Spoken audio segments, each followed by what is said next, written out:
Assalamualaikum warahmatullahi wabarakatuh. Bismillahirrahmanirrahim. Alhamdulillahi haqqa hamdi. Wassalatu wassalamu ala khairi khalqi. Sayyidina wa maulana Muhammadin. Wa ala alihi wa ashabihil mujahidin al-zahirin amma ba'd. Yang terhormat Ketua PGRI Provinsi Jawa Tengah dan sekaligus Rektor Universitas PGRI Semarang, panjenenganipun Dr. Muhdi Esa M.Hum. Mudah-mudahan berkahnya pangkat menjadi amanat membawa maslahat dan membawa manfaat. Amin Allahumma. Wabil akhos kepada Ketua EYPLP PT PGRI Semarang, panjenenganipun Dr. Bunyamin, yang kami hormati dan yang kami muliakan. Wabil akhos kepada pengurus PGRI Kota, Cabang, ataupun Kecamatan se-Provinsi Jawa Tengah. Mudah-mudahan keluarga besar PGRI Provinsi Jawa Tengah selalu ditetapkan Islamnya, ditetapkan imannya, dan ditambahkan ihsannya. Wabil akhos kepada ketenaga pendidikan, dosen, dan staf karyawan-karyawati Universitas PGRI Semarang, yang mudah-mudahan selalu diberkahkan ilmunya, diberkahkan umurnya, dan diberkahkan rizkinya. Amin Allahumma. Wabil akhos kepada adik-adik dari 35 panti asuhan di Kota Semarang, mudah-mudahan menjadi dzurriyyah yang soleh-solehah, dzurriyyah yang qurrata a'yun, dzurriyyah yang berguna bagi agama, nusa, dan bangsa. Tak lupa kepada Ketua BEM UPGRIS dan keluarga besar teman-teman mahasiswa, calon-calon menantu idaman, karena PNS ternyata gajinya masih sangat menggoda. Mudah-mudahan teman-teman dari mahasiswa-mahasiswi UPGRIS selalu diberikan berkah hasil makrosidana di dalam menuntut ilmu di Universitas PGRI Semarang dan hadirin hadirat yang dimuliakan oleh Allah. Bapak Ibu yang kami hormati, UPGRIS adalah kampus yang makin hari makin eksis karena tidak hanya sekedar membaca dan menulis, tapi mampu mencetak mahasiswa yang idealistis.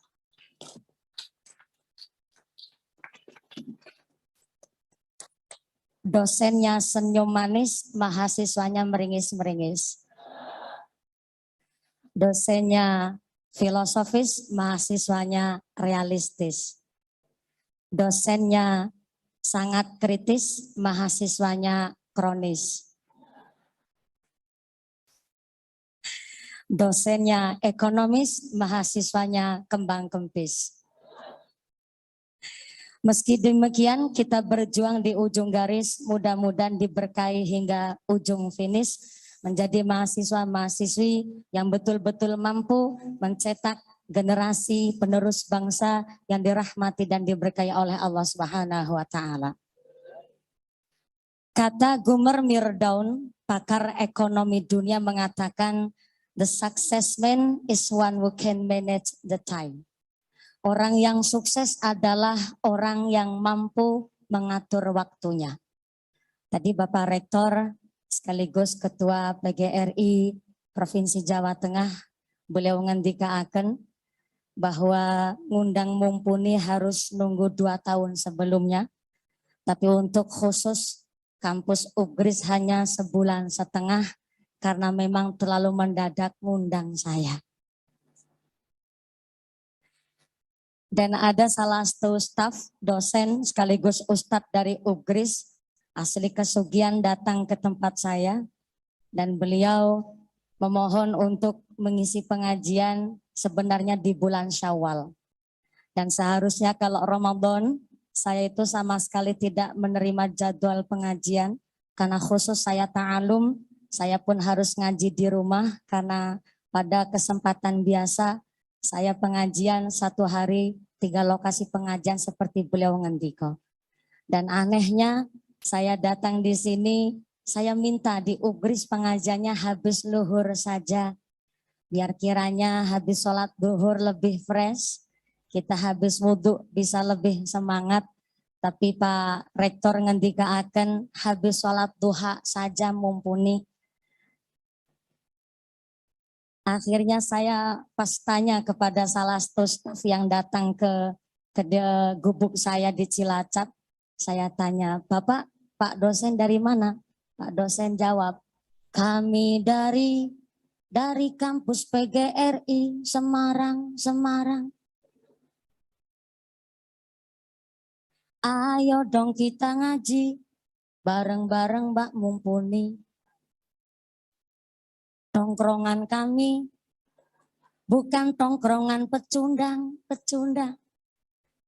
Tongkrongan kami senang ngaji, Ramadan awan-awan. Saya tanya, kenapa harus Ramadan awan-awan? Ternyata saking pinternya dari panitia untuk melaksanakan pengajian hari ini, supaya nggak terlalu banyak modal, jadi pengajiannya Ramadan awan-awan.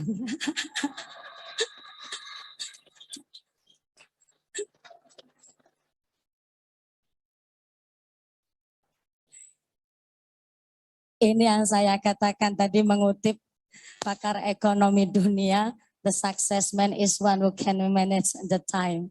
Jadi orang yang sukses adalah orang yang pandai mengatur waktunya. Jadi supaya nggak kebanyakan modal, khusus untuk santunan, jadi pengajiannya awan-awan. Bapak Ibu yang kami hormati, inzalul Quran ataupun tanzilul Quran ataupun secara umum kita sebutnya nuzulul Quran. Ternyata sampai hari ini masih menjadi permasalahan. Ada yang mengatakan yang betul sebenarnya nuzulul Quran ataupun izalul Quran ataupun tanzilul Quran. Sepertinya yang masih mempermasalahkan adalah wong sing kurang pegawean. Karena nuzulul Quran bukan hanya sekedar seremonial ataupun kegiatan rutin tahunan ataupun tidak hanya sekedar adat kebiasaan. Tapi ternyata kita memperingati nuzulul Quran adalah supaya kita mampu mengamalkan ayat yang pertama turun, yaitu Iqra. Asal kata dari qara'a mendapatkan fi'il amr menjadi Iqra yang artinya membaca. Iqra bismi rabbikal ladzi khalaq. Bacalah dan menyebut asmanipun Gusti Allah ingkang Maha Pencipta. Khalaqul insana min 'alaq. Yang kita baca adalah dengan menyebut asmani Gusti Allah yang Maha menciptakan, yang menciptakan manusia dari segumpal darah. Ternyata kita yang asal muasalnya dari segumpal darah, kita diperintahkan untuk membaca dari penciptaan kita. Yang asalnya tadinya mau sekang sepetutukan getih. Nah niki asli bahasa Cilacap niki Pak Rektor. Saya sesuai dengan anjuran dari Pak Rektor supaya diperkaya memperbanyak bahasa ngapaknya. Bahasa Indonesianya segumpal darah, cara bahasa Cilacap Roya sepetutukan getih. Mohon izin boleh saya minta meja kecil untuk menaruh barang-barang dan alat-alat saya ataupun kursi boleh. Karena kalau perempuan ini memang mandan rebieg, jadi banyak barang yang harus diamankan terlebih dahulu. Terima kasih Bapak. Iya, jadi ini sekaligus, ini kursi apa meja Bapak? Oh ya kursi. Maksudnya sekalian kalau saya capek bisa istirahat sejenak. Tadi sampai, oh ya, sepetutukan. Kita yang asal muasalnya dari sepetutukan getih, dari segumpal darah, bisa menjadi piyayi-piyayi seperti di keluarga besar PGRI Provinsi Jawa Tengah. Ayu-ayu, ganteng-ganteng, berilmu, berakhlak, dan beradab. Ternyata dari ayatnya saja untuk dianjurkan kita supaya membaca. Maka apa yang kita baca, ternyata ayatnya Gusti Allah ada yang tersurat, dan ada yang tersirat. Yang tersurat yaitu dari 114 surat di dalam mushaf Al-Quran. Dan ternyata ayatnya Gusti Allah pun yang tersirat bentuknya adalah alam semesta dan lingkungan di sekitar kita wajib kita baca. Maka membaca ayatnya Allah baik yang tersurat ataupun yang tersirat harus dengan Bismi Rabbikal ladzi khalaq, dengan menyebut asmane Gusti Allah. Contoh, kita membaca ayat lingkungan kita, ayat yang tersirat, maaf, di Cilacap itu ada hewan namanya tengu. Tengu itu bahasa Semarangnya, oh Sami. Saya kira itu Cilacap dan Semarang agak berbeda. Cilacap ngapak, Semarang bandek. Ternyata ada persamaan yaitu dalam penyebutan kewan tengu. What is a tengu? Tengu is a dulure kami tetap.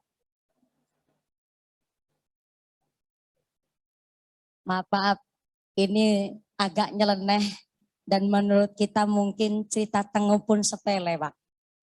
Tapi tengu kewan sakmono cilike, maaf, kok bisa meteng duwe anak? Maaf dik Nun sewu. Niku sepira gede bekakase jajah. Loh, ya maaf, ini pun dalam rangka sedang membaca ayatnya Gusti Allah. Sampai-sampai tengu maaf, anakku manak beranak pinak, berarti anak tengu lanang, anak tengu wadon. Kok sampai punya anak berarti punya rahim, mungkin pun punya organ dalam sampai usus barangan, sampai mungkin ada tengu selingkuh juga mungkin ada.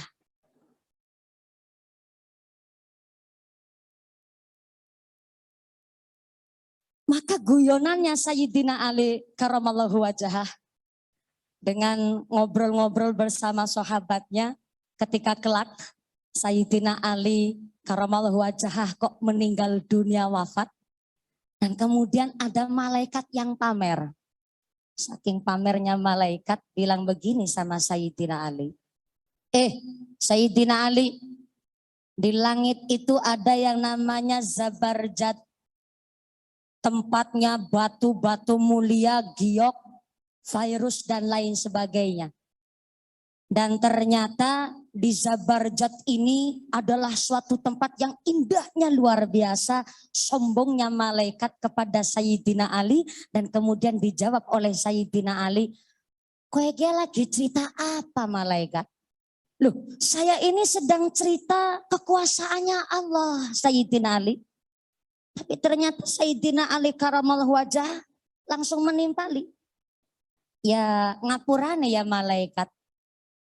Nggo ngapa aku kudu adoh-adoh haring Zabarjat, tak wae ngerti nang dunya gie anak kewan jenenge nyamuk alias lemut. Lah lemut kewan semena cilike kon duwe anak, beranak pinak, bisa urip bahkan beradaptasi dengan baik nang di baik bahkan anak nyamuk. Malaikat balik tanya, lah Sayyidina Ali sampean ki lagi cerita apa? Aku lagi cerita kekuasaan Gusti Allah. Bayangkan nyamuk kewan semena ciliken duwe anak, beranak pinak, bahkan bisa meteng barangan. Lah niki kekuasaan Gusti Allah. Malaikat manggut-manggut. Oh, unik juga ya. Yang tadinya malaikat mau sombong tapi ternyata ditimpali oleh Sayyidina Ali. Bahkan malaikat saja bangga atas ayat-ayatnya Allah yang berada di langit. Maka kita sebagai makhluk di bumi pun harus bangga dengan ayat-ayatnya Gusti Allah yang ternyata pun dicipta teng alam bumi menika.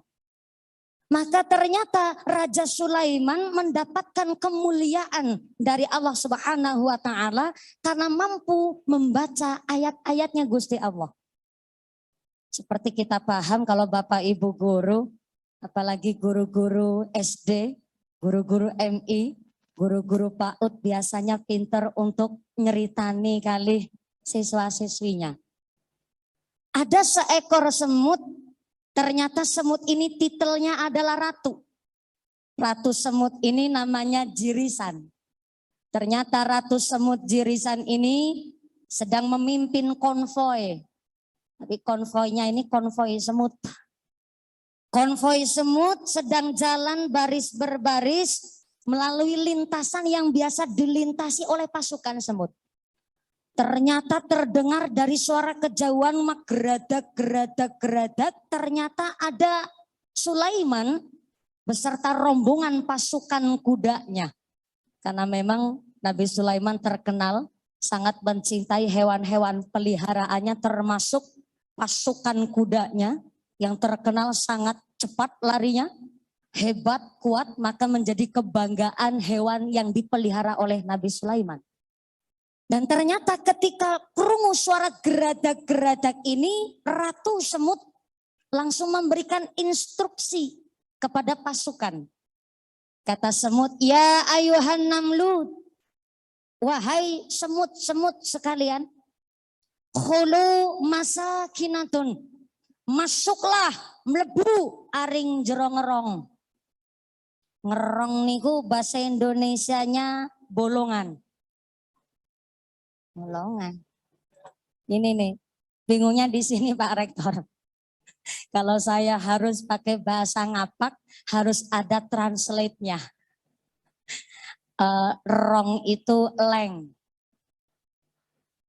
Ya, Semarang nyebutnya leng juga. Oh, sama. Jadi bahasa Cilacap rong, bahasa Semarang leng, bahasa Indonesianya bolongan.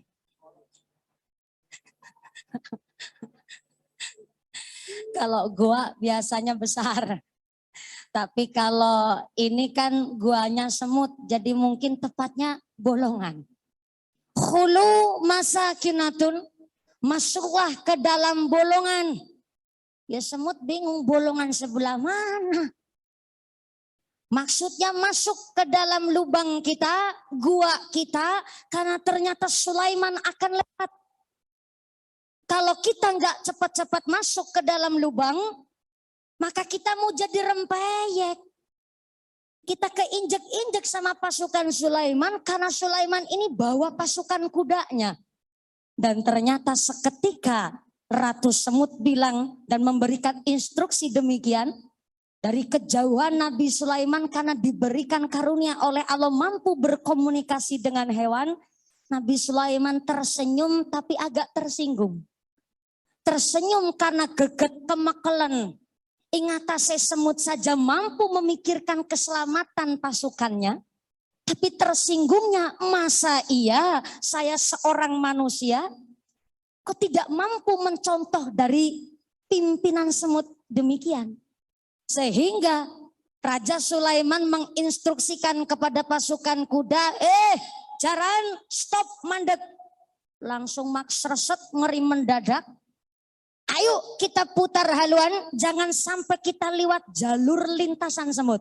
Karena kalau sampai kita lewat jalan sini, maka kita termasuk mendolimi hewan semut. Akhirnya langsung putar arah, tidak melewati lintasan yang harusnya dilewati oleh Nabi Sulaiman. Dan setelah Nabi Sulaiman pergi, ratunya semut yaitu yang namanya Jirisan ngebatin. Kok orasi taliwat? Berarti ternyata temenan Sulaiman tidak hanya seorang raja, tapi Sulaiman adalah betul-betul nabinya Allah Subhanahu wa taala. Saya bernazar ya Allah, saya ingin memberikan suatu hadiah untuk mengucapkan rasa terima kasih saya kepada Nabi Sulaiman alaihissalam. Dan ternyata sesuai dengan nazarnya Ratu Jirisan ini, kemudian Ratu Semut datang seorang diri ke kerajaannya Nabi Sulaiman dengan membawa hadiah berupa sebutir gula pasir. Ya masa enggak nenggawa gula pasir seperapat. Ya ketentotan gue nenggawa. Orang bawa sebutir semut aja udah, sebutir semut. Wong bawa sebutir gula pasir aja udah gedenya hampir sama semutnya. Tapi ternyata Ratu Semut datang pun dengan agak khawatir. Deg-degan pating keranyas pating kerembut.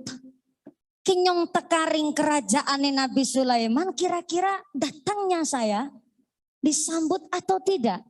Diperkenankan masuk atau tidak ke kerajaan Nabi Sulaiman? Ternyata atas dasar nekat dan karena bernadar ingin memberikan hadiah kepada Nabi Sulaiman, ternyata dibukalah pintu kerajaan Nabi Sulaiman dan disambut langsung oleh Nabi Sulaiman. Dan Nabi Sulaiman mengatakan, marhaban ya kawanku, marhaban ya batirku, marhaban ya kancaku. Ternyata Ratu Semut sampai kaget, berarti ingatase aku kewan semene cilike pun dimuliakan oleh Nabi Sulaiman, terharu nelangsa. Kemudian Nabi Sulaiman mempersilahkan kepada Ratu Semut untuk manjat, menek kepada badannya Nabi Sulaiman. Ternyata setelah naik ke atas badannya Nabi Sulaiman, oleh Ratu Semut ini yang dituju adalah area wajah pasuryannya Nabi Sulaiman. Karena Ratu Semut ingin memberikan sebutir gula pasir, maka yang dituju adalah area lati lesan tutuke Nabi Sulaiman. Setelah apa yang dimaksud Ratu Semut dipahami oleh Nabi Sulaiman, kemudian Nabi Sulaiman sambil mangap karo meled. Tapi nggak usah saya praktekin. Aki puasane niki Ramadan awan-awan pengajian. Ekon mangga karo meled. Kemudian oleh Ratu Semut ini setelah Nabi Sulaiman mangap, langsung sebutir gula pasir dilemparkan ke dalam mulutnya Nabi Sulaiman. Oleh Sulaiman langsung ditangkap, langsung diemut. Yang diemut gula pasirnya bukan semutnya, Pak. Setelah diemut oleh Nabi Sulaiman, merebes milih, nelangsa. Nabi Sulaiman menangis karena Nabi Sulaiman berpikir, ya Allah, ingatase semut saja mampu menyampaikan rasa terima kasihnya. Bahkan Nabi Sulaiman berpikir ki sebutir semut, kok sebutir semut? Semut sebutir gula pasir, embuh ulih kang nyolong. Entah gawe, entah nitor. Ingatase semut tahu bagaimana cara berterima kasih. Bismillahirrahmanirrahim. Ini kalau bukan kekuasaannya Allah, tidak mungkin ada semut sampai mampu mengucapkan rasa terima kasihnya. Bahkan sampai-sampai saking pinter cerdasnya semut dibuatlah tenggene Al-Quran surat An-Naml. Karena saking cerdasnya hewan semut. Ini Nabi Sulaiman mampu diangkat kemuliaannya oleh Allah karena bisa membaca ayat-ayatnya Gusti Allah, baik yang tersurat maupun yang tersirat. Ingatase kewan sing ketone sepele nggih menika semut, tapi tidak dianggap sepele. Karena Nabi Sulaiman menganggap ini pun ayatnya Gusti Allah. Wa asa an takrahu syai'a wa huwa khairul lakum wa asa an tuhibbu syai'a wa huwa syarrul lakum. Jangan sampai kita menyepelekan hal yang sepele, karena bisa jadi Allah mengangkat derajat kita dari hal yang sepele. Sampai-sampai Nabi Sulaiman saja punya kebiasaan yang unik. Uniknya Nabi Sulaiman, ketika hendak sholat duhur, beliau sengaja berangkat lebih awal untuk duduk-duduk di serambi terasnya masjid. Sengaja beliau Nabi Sulaiman mencari orang yang maaf miskin. Mencari orang yang maaf melarat untuk diajak ngobrol bersama di teras serambiknya masjid. Ketika sudah ketemu dengan maaf orang yang miskin, kemudian Nabi Sulaiman mengatakan, al-miskinun yujalisu miskinan. Sampeyan karo aku ki pada-pada melarate. Sebenarnya ini juga orang miskin yang diajak ngomong terus mikir, kepriwe pada-pada melarate. Wong jenengan Sulaiman ki seorang raja, nganti gedogan jaran kandang kuda saja terbuat dari emas. Keramik teras kerajaannya Nabi Sulaiman saja dari emas. Sampai-sampai tong sampahnya Nabi Sulaiman saja terbuat dari emas. Diceritakan ketika Ratu Bilqis datang ke kerajaannya Nabi Sulaiman, hendak pamer atas nama kekayaan Ratu Bilqis. Sengaja Ratu Bilqis menyiapkan emas sekereta kencana, dibungkus bentuknya parsel, dikasih hiasan pita, dalam rangka ngetes kearifannya, kebijaksanaannya Nabi Sulaiman. Ketika dikasih emas sekereta kencana, kalau Nabi Sulaiman sampai heran berarti Nabi Sulaiman hanya seorang raja. Tapi kalau tidak heran atas pemberian emas sekereta kencana oleh Ratu Bilqis, berarti betul-betul Sulaiman adalah seorang nabi. Karena Raja Sulaiman sudah tahu terlebih dahulu apa maksud tujuan Ratu Bilqis datang ke kerajaannya. Akhirnya beliau memerintahkan anak buahnya untuk memanfaatkan emas yang ada, dijadikan untuk kandang jaran. Bahkan keramiknya saja, marmernya saja terbuat dari emas, bahkan tong sampahnya pun terbuat dari emas. Seketika Ratu Bilqis datang di kerajaannya Nabi Sulaiman, heran begitu luar biasa. Karena ketika diberikanlah emas sekereta kencana oleh Ratu Bilqis, kemudian Ratu Bilqis dipanggil oleh Sulaiman untuk melihat ke kandang jarane Nabi Sulaiman. Ternyata terbuat dari emas, keramiknya terbuat dari emas, tong sampah pun terbuat dari emas. Ratu Bilqis mau narep pamer, weruh kabeh-kabeh terbuat dari emas, kelenger seketika. What is a kelenger? Pingsan, semaput, gara-gara lihat tong sampah saja terbuat dari emas. Artinya rupanya bahwa ketika kedatangan Ratu Semut disambut begitu luar biasa, tapi ketika kedatangan Ratu Bilqis yang hanya sekedar ingin pamer atas nama harta kekayaannya, Nabi Sulaiman ini mampu membaca ayatnya Gusti Allah. Sampai ketika duduk dengan orang miskin saja diajak ngobrol, pasti yang diucapkan al-miskinun yujalisu miskinan. Sampean karo aku ki pada melarate. Karena mampu membaca ayatnya Gusti Allah ini, Nabi Sulaiman diangkatlah menjadi seorang raja yang begitu mulia, dan atas kelebihan dari Allah yang diberikan kepada Nabi Sulaiman mampu diamalkan sesuai dengan ayat-ayatnya Gusti Allah. Maka seorang dosen, seorang guru pun harus mampu membaca ayat-ayatnya Gusti Allah.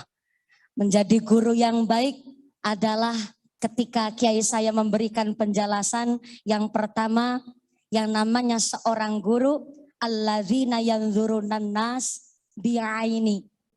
Seorang dosen, seorang guru, alladzina yanzurunan nas bi'aini. Mampu melihat mahasiswanya dengan pandangan kasih sayang.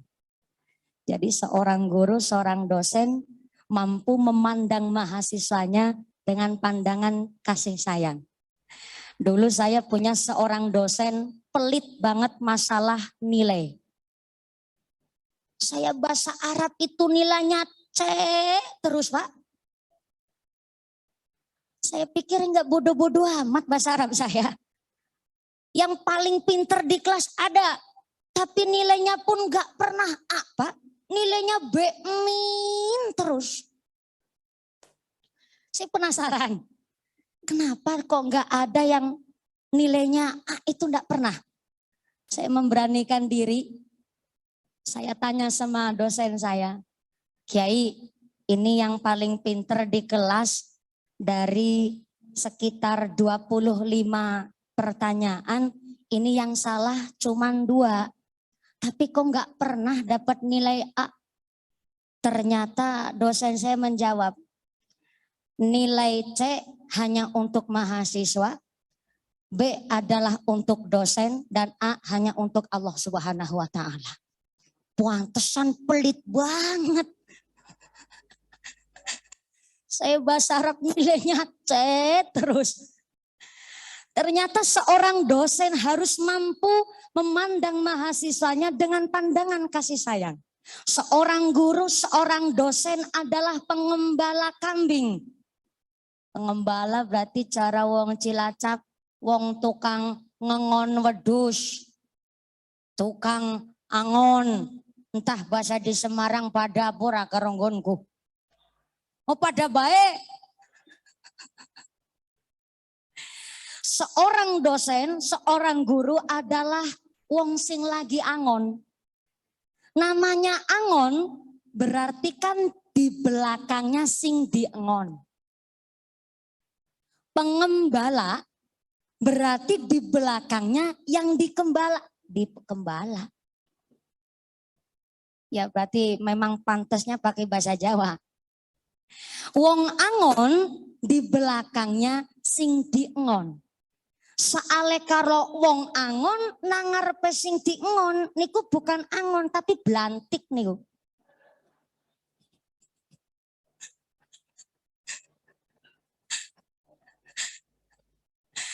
Blantik wedhus.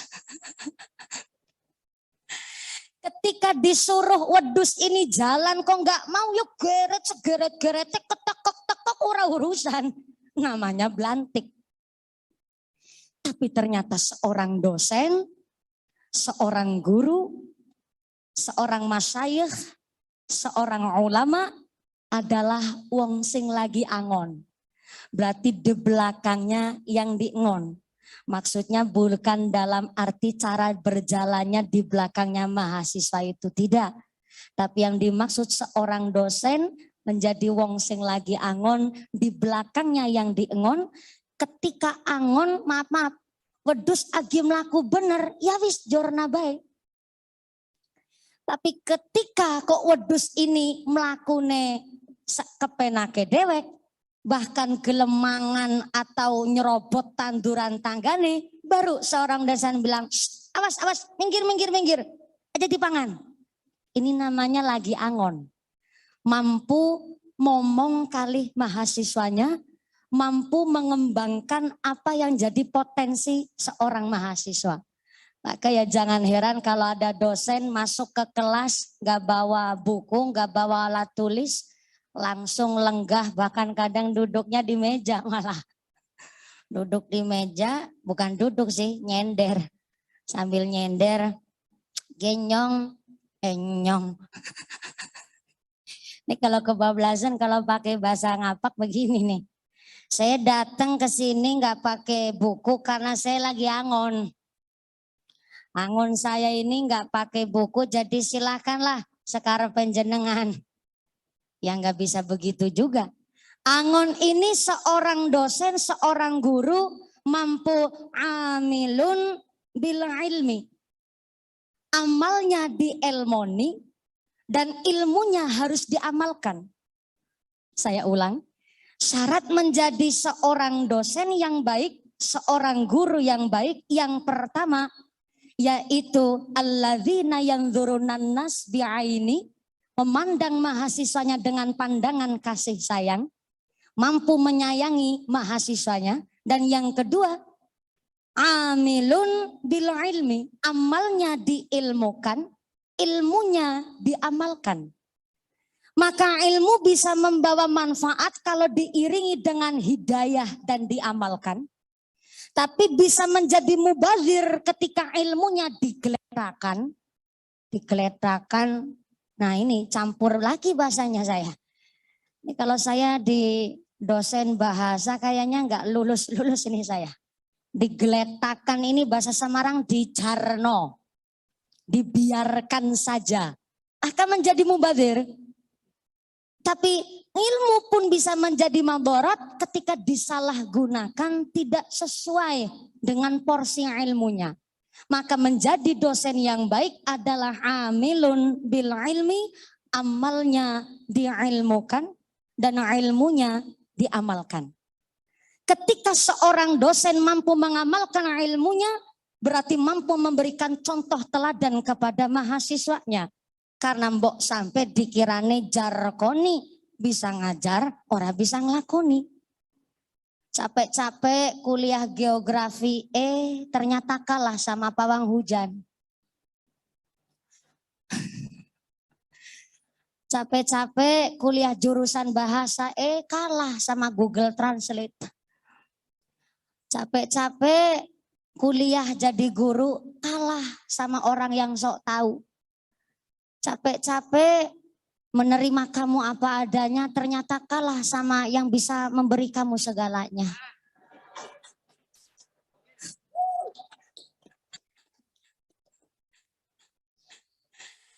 Maka kalau punya ilmu terlebih dahulu, maka harus kita amalkan.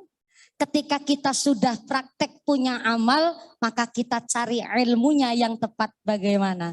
Maka maaf Bapak Ibu, terkadang mahasiswa itu lebih kritis ketimbang dosennya. Ada salah satu santri kemarin, tanya di lokasi pengajian, tanyanya itu unik. Tanya begini, Mumpuni, kenapa orang batal wudhu gara-gara kentut? Kenapa yang dibasuh bukan bolongan ngisor, tapi kenapa yang dibasuh ini malah anggota wudhu yang lain? Padahal kan yang kentut bolongan ngisor. Ini kan pertanyaan yang susah dijelaskan, tapi agak menggelitik karena memang sudah menjadi mayoritas masyarakat ada yang bertanya kepingin ngetes. Terkadang ada loh Pak, mahasiswa itu tanya bukan karena nggak tahu, tapi karena kepingin ngetes dosennya. Dan ternyata ada orang bertanya karena memang betul-betul nggak tahu.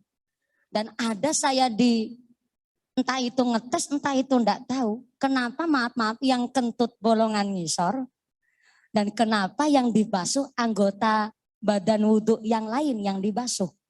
Ini pertanyaannya sama saja maaf.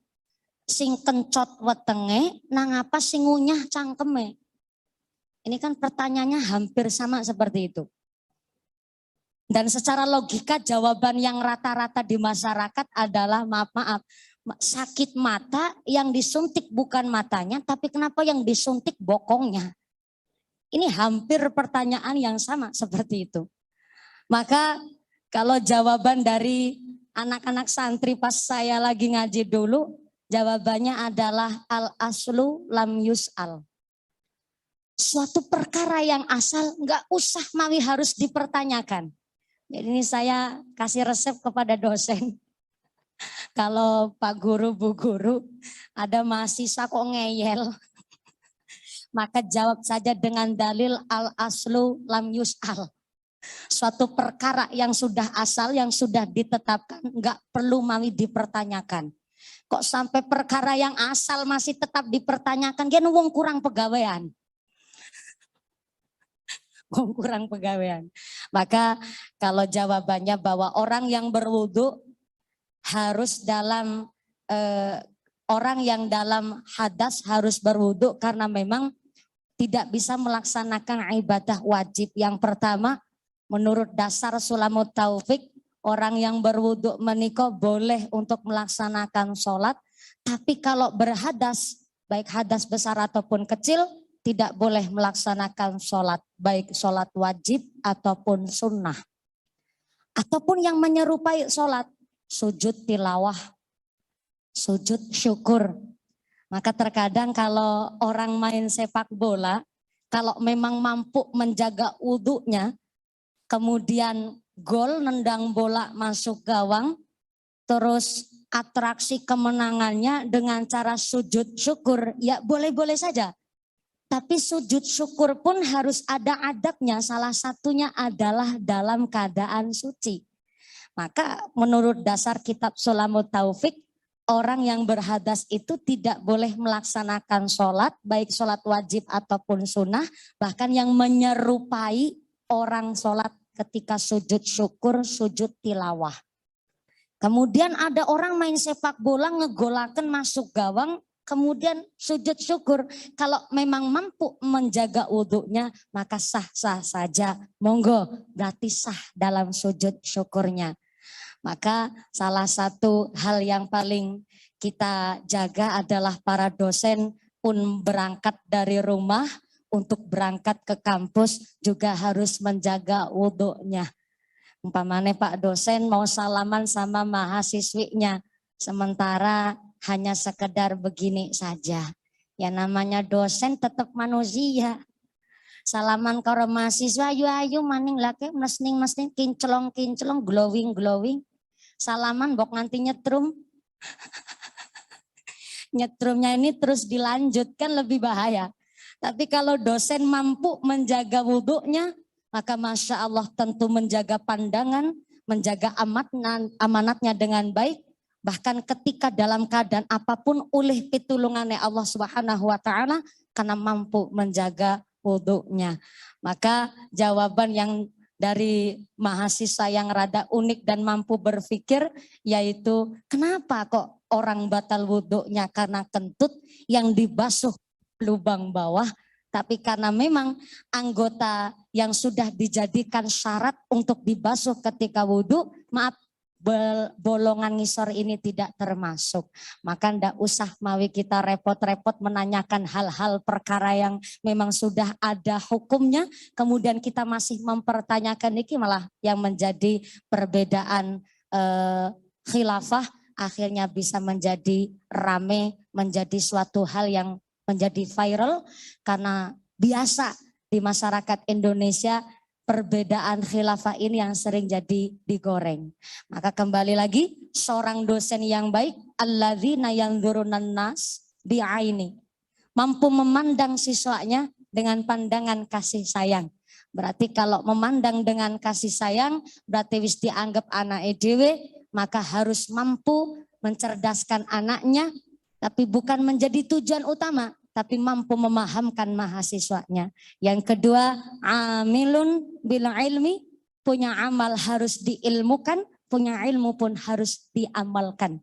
Dan yang ketiga, syarat menjadi dosen yang baik sesuai dengan ayatnya Gusti Allah, wa kifun ala mantan kelalen sit.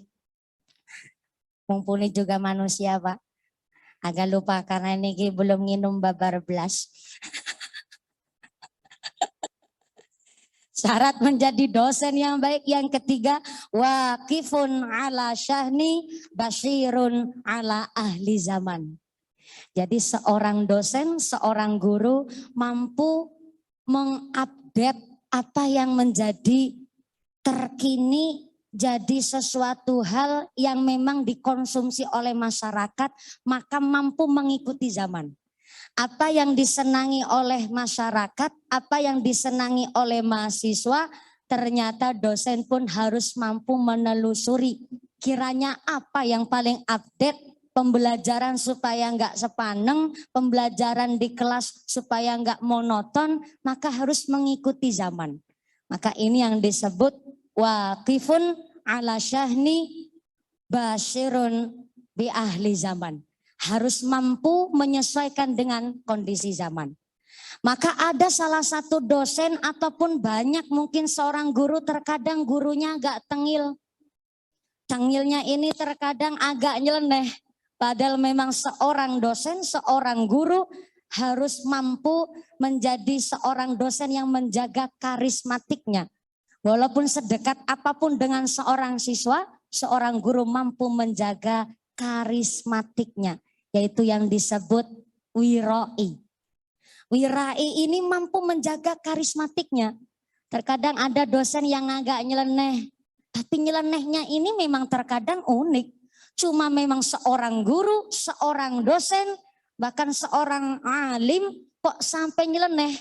Biasanya ini akan diuji oleh Allah. Yang pertama, sultanan zoliman. Dia akan dikuasai oleh orang-orang yang zalim. Baik dari keluarganya, terdiri dari mungkin istri, anak-anaknya. Kemudian sultanan zoliman, dia akan dikuasai oleh orang-orang yang zalim, baik oleh penguasa, bahkan orang-orang di sekelilingnya menguasainya dengan cara yang zalim. Maka terkadang banyak seorang, maaf nih, ada rektor terjerat kasus pencucian uang umpamanya. Maka namanya rektor itu tanggung jawabnya besar luar biasa. Maka beliau ngundang Mumpuni ini bukan untuk kampanye mau nyalon lagi, itu tidak. Tapi karena beliau menjalankan amanahnya sebagai seorang rektor, tanggung jawabnya luar biasa. Karena kelak di akhirat kita akan dimintai pertanggungjawaban, maka kita di dalam beribadah jangan hanya sampai mencari besarnya nilai ganjaran. Karena khawatirnya kalau kita terkecoh dengan besarnya nilai ganjaran, rata-rata nih kalau Ramadan akhir pasti yang ditanyakan, apa sih ciri-cirinya Lailatul Qadar? Kiai, kira-kira Lailatul Qadar ini jatuhnya tanggal 27 apa 29? Rata-rata terkecohnya di situ. Sehingga ketika kelak di akhirat kita hanya mengumpulkan pundi-pundi ganjaran, sampai diceritakan di suatu kisah hikmah seorang waliullah umurnya sampai 350 tahun. Kenapa umurnya begitu panjang? Karena isinya cuma sholat ngibadah manganturu, sholat ngibadah manganturu. Sampai dia nggak mampu bermuamalah, bersosialisasi dengan tangga teparone. Maka umurnya sampai 350 tahun. Titi mangsane waliullah menika sedok meninggal dunia wafat. Ketika dia dengan pedenya akan melangkahkan kakinya ke surga, saking pedenya sambil singsot. Singsot niku bersiul. Udah mau masuk kakinya ke surga, langsung di stop oleh Gusti Allah. Stop, Min, Sarmin. Ini ada waliullah namanya Sarmin. Nggih, wonten napa do Gusti? Sampean ini masuk ke dalam surga atas dasar apa? Saking pedeknya kamu masuk surga. Ternyata waliullah ini jawab, duh Gusti, umur saya 350 tahun. Saya habiskan untuk memuji dumateng panjenengan, sholat, puasa, maca Quran, sampai-sampai kulon dinten-dinten namung ibadah kali panjenengan duh Gusti. Maka inilah saya atas nama ganjaran saya berhak untuk masuk ke dalam surga. Akhirnya Gusti Allah balik tanya, sampeyan 350 tahun umur ibadah karo aku, atas nama ganjaran masuk surga, arep hitung-hitungan ganjaran. Iya. Malaikat Jibril ambil kalkulator. Tapi yang di akhirat nggak ada kalkulator juga, Bu. Ini hanya supaya bisa dicerna. Ambil kalkulator, hitung. 350 tahun dia hidup untuk ibadah dan congkel mata sebelah kanannya, timbang antara ibadahnya 350 tahun. Timbang punya timbang, ditimbang antara 350 tahun dia beribadah dengan satu bola matanya, ternyata lebih berat satu bola matanya. Secara tidak langsung Allah menyampaikan, loh, dikira sampean kalau nggak dikasih nikmat bisa ngibadah. Dikira sampean nggak dikasih sehat bisa sholat. Dikira sampean nggak diberikan rezeki oleh saya bisa ngibadah. Dikira sampean nggak diberi kentut bisa ngibadah. Sampai kentut saja nikmat yang luar biasa. Bahkan kalau kita sampai menyepelekan nikmatnya Allah, mungkin bisa jadi antara besarnya kentut kita dengan ibadah yang kita laksanakan, mungkin bisa jadi nilainya lebih besar. Entut.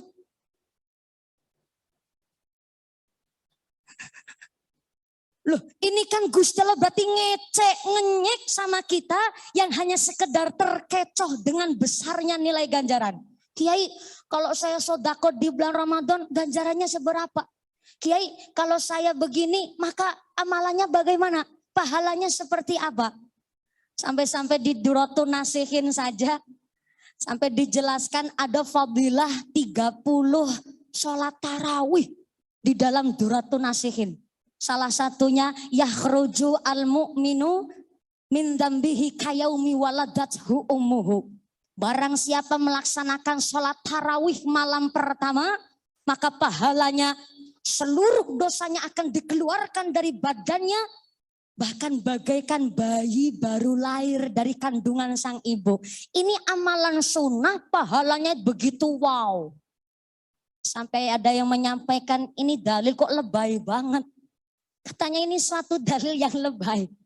Ternyata diindikasi memang di dalam kitab Duratun Nasihin ada beberapa hadis yang dhaif, hadis yang lemah. Bahkan terdapat katanya ada sekitar 30 hadis yang ternyata palsu termasuk dalam sholat tarawih ini Pak. Tapi walaupun dalam dalil sholat tarawih ini kok seumpama memang itu adalah dalil palsu, tapi ternyata mampu meningkatkan semangat masyarakat untuk menjalankan sholat tarawih, ya apa yang jadi permasalahan? Ya masyarakat entah di kota entah di desa Pak, semakin akhir Ramadan itu sholat tarawihnya semakin maju. Maju softnya maksudnya Pak. Ini kan berarti semakin akhir Ramadan malah semakin kendor Pak sholat tarawihnya. Karena di akhir Ramadan itu rata-rata orang ini udah sibuk ngolet pacitan. Bahkan ibu-ibu udah pada sibuk tawaf di pasar, di mall. Tawafnya bukan di Mekah, tawafnya di mall. Sehingga Ramadan akhir ini masjid malah sepi.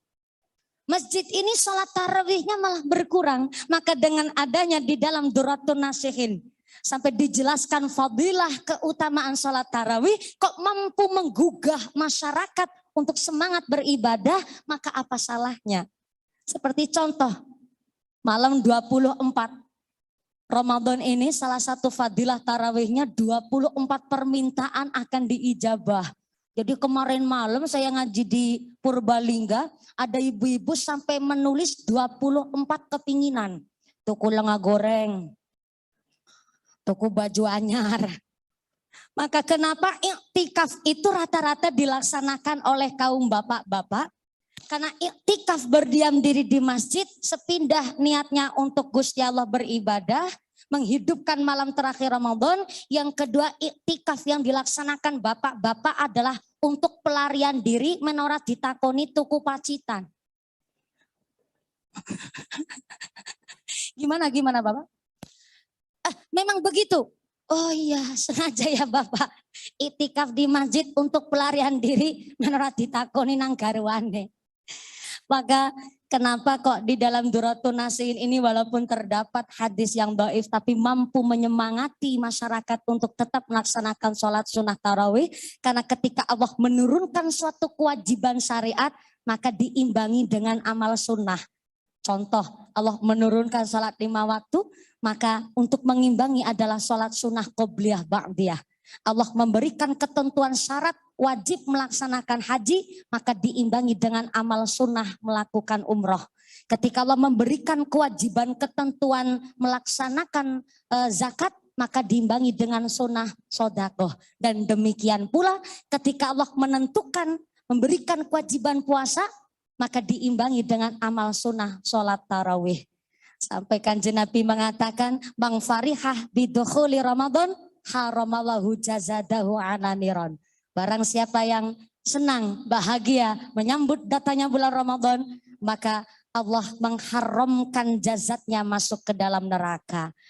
Maka dari keterangan sholat sunnah tarawih malam pertama saja bagaikan kita bayi nembe lahir. Maka filosofi bayi yang baru lahir ternyata lambung bayi baru lahir gede niku cuman segede kelereng. Kelereng itu cara Cilacap dir. Di Semarang apa nyebutnya Bapak? Sami. Dalam? Saya nggak dengar apa Mas? Setin. Setin. Oh, ini ketemu beda bahasa lagi nih. Kelereng di Cilacap nyebutnya dir. Di Semarang setin. Berarti kalau dir-diran cara Cilacap, di Semarang setinan. Oh iya. Ternyata lambungnya bayi baru lahir besarnya cuma sebesar setin. Berarti dengan hadis yang dijelaskan di dalam Duratun Nasihin, orang yang sholat tarawih malam pertama bagaikan bayi yang baru lahir. Lantas kemarin ada bapak-bapak keluar dari masjid habis sholat tarawih petatang-peteteng. Bayi nembe lahir coy. Saking besarnya pahala. Tapi filosofinya begitu berat. Bayi baru lahir, perutnya, lambungnya tidak sampai sebesar setin. Berarti orang yang sholat tarawih melaksanakan puasa maka mampu mengatur nafsu yang dimulai dari lambungnya sendiri. Karena perut ini adalah sumbernya nafsu yang begitu luar biasa. Orang mumpuni diajak pengajian Ramadan awan-awan berprotes baik. Ini memang karena nafsu yang paling besar ini adalah dari area perut. Dan sedangkan orang yang sholat tarawih pahalanya bagaikan bayi yang baru lahir, berarti tanggung jawabnya begitu besar karena harus mengontrol nafsu yang dimulai dari lambungnya sendiri, yang kecilnya berarti koyodene setin, bagaikan bayi yang nambe lahir. Maka bayi yang baru lahir keringatnya saja wangi, ilere bayi ngangeni, ilere bayi Pak, ngangeni. Sampai neneknya aja orang diompoli, malah kepingin diompoli dan orang kayak biasa nih ya. Sampai keringatnya saja ngangeni, ompole mawon dikangeni. Bahkan ternyata bayi yang baru lahir ini begitu suci, makannya saja konsisten. Maka nggak pernah ada bayi punya sifat sirik iri, dengki, pamer, sombong. Emang ibu pernah lihat ada bayi lagi ngegosip bayi tetangga? Berarti orang yang telah melaksanakan sholat tarawih bagaikan bayi yang baru lahir, maka Masya Allah filosofinya begitu luar biasa. Sampai Kanjeng Nabi mengatakan bulan Ramadan begitu istimewa. Idza jaa syahrul Ramadan futihat abwabul jannah wa khuliqat abwabun nar wa sufidatis syayatin. Apabila datang bulan Ramadan, dibukalah pintu surga, pintu neraka ditutup, dan setan-setan dibelenggu. Dibelenggu itu dijirat, dijirat bahasa polisinya diborgol. Diborgol itu dikerangkeng, ditaleni, diikat. Cara orang Brebes nyebutnya dicangcang. Di Semarang diapain tuh? Ditaleni. Oh Sami, dicangcang. Bahasanya agak campur bahasa Cina dikit ya Bu. Cangcang. Tapi ini yang ngendiko Kanjeng Nabi langsung. Idza jaa syahrul Ramadan futihat abwabul jannah wa khuliqat abwabun nar wa sufidatis syayatin. Apabila datang bulan Ramadan, pintu surga dibuka, pintu neraka ditutup, dan setan-setan pada dicangcang. Inilah kenapa yang mendasarkan bahwa kita di bulan Ramadan ini ibadah rasanya ayem, ibadah rasanya tenang. Karena memang tidak digoda setan, karena setannya pada dicancang. Tapi pertini ini,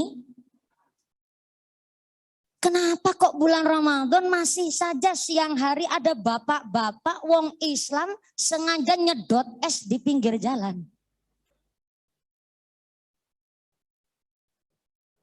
Ini kan pertanyaannya agak menggelitik. Lah dia dengan sengaja tidak berpuasa di bulan Ramadan, apa karena digoda setan? Apa karena ketularan setan? Gimana Bu? Ketempelan? Lah kan setannya pada dicangcang. Nah ini udah jawabannya nyeleneh semua nih.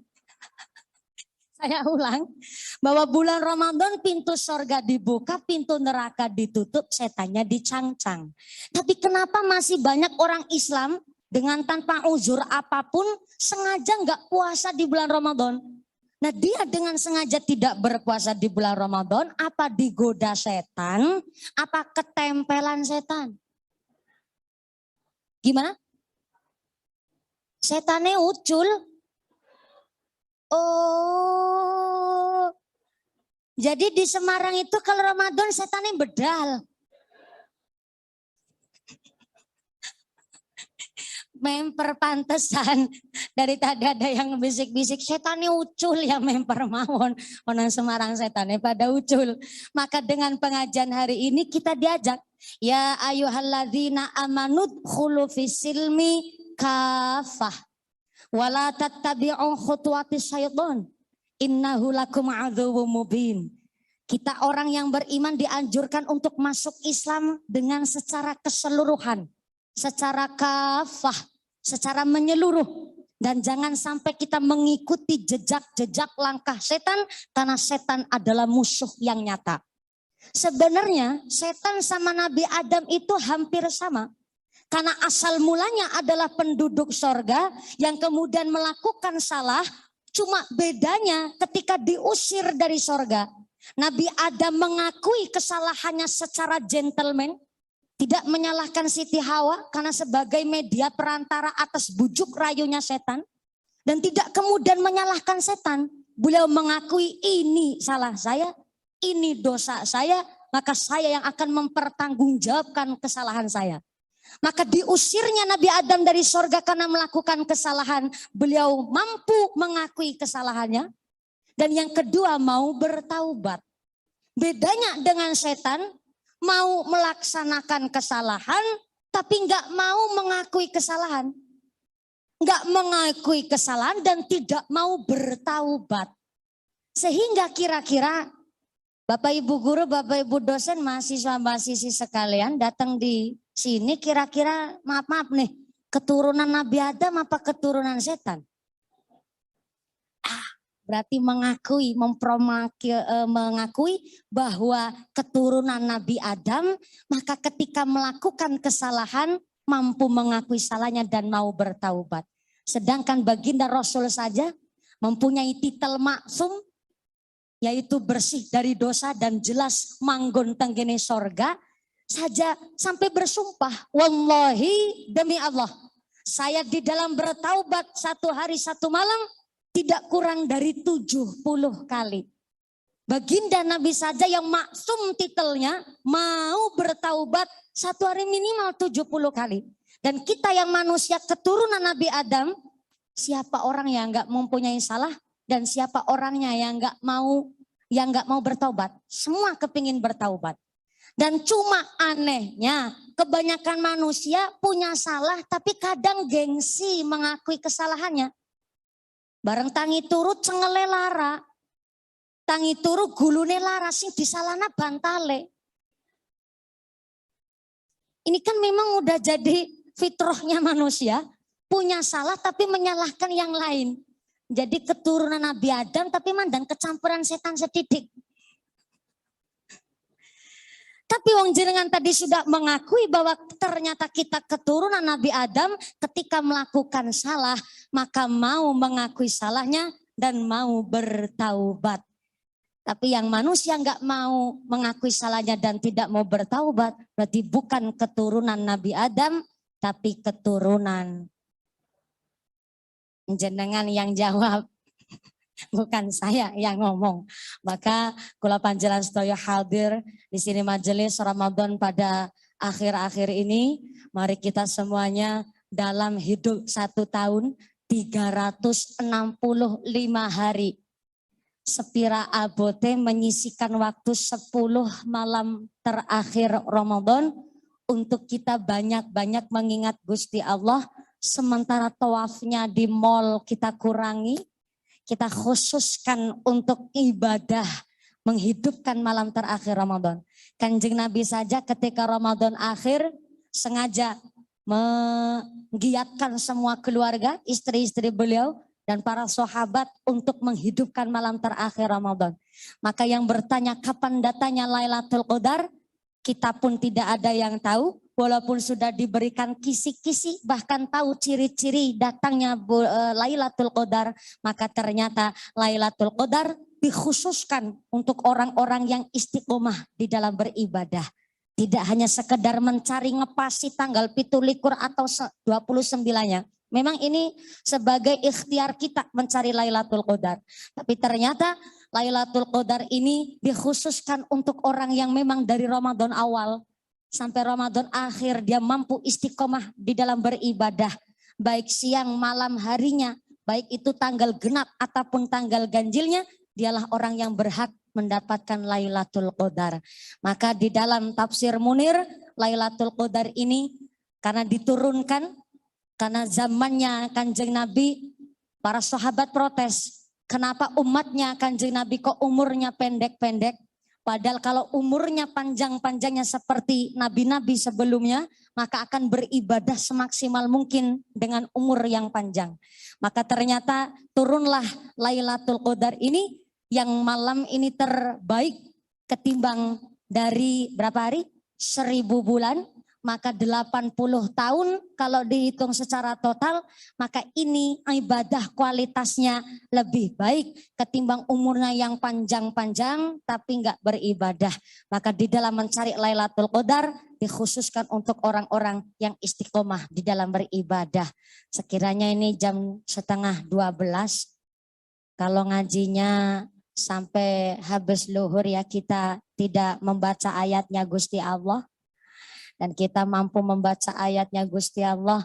Karena memang kalau pengajian pada masyarakat umum biasanya saya 2 jam. Tapi kalau di kampus mungkin agak berbeda. Jadi harus efisien waktu dan mampu membaca ayatnya Gusti Allah. Efisien waktu ini karena memang baru ini kayaknya pengajian pas lagi Ramadan siang-siang. Saya tadi malam, ini kalau Ramadan itu saya khusus memang buat acara undangan di televisi. Tapi Ramadan tahun ini saya memang sementara menolak jadwal di stasiun televisi. Karena memang kalau di televisi itu setitik salah saja ini bisa mengakibatkan fatalnya ketika dipirsani apalagi live secara on air. Ini sebenarnya on air juga ya Pak Rektor. Kenapa kok tetap diterima? Apa bayarannya beda? Oh enggak, sama. Cuma ini memang penyuwunan sudah dari sejak lama. Tapi ternyata hanya kebagian waktunya ini. Dan kemudian saya diberitahu ternyata ini juga live streaming. Baik via Zoom dari keluarga besar PGRI seprovinsi Jawa Tengah. Betul? Berarti ada banyak Bapak Ibu guru yang ikut menyaksikan pengajian hari ini. Mudah-mudahan sedikit apa yang saya sampaikan tidak hanya sekedar untuk mahasiswa-mahasiswi UGRIS saja. Tapi pada umumnya untuk masyarakat umum sebenarnya banyak yang kepingin datang. Kemarin banyak yang DM di Instagram, saya kepingin banget datang, tapi ternyata yang datang hanya kalangan mahasiswa-mahasiswi dan PGRI di kota Semarang. Sehingga akhirnya dari keluarga besar UGRIS melaksanakan live streaming via RRI.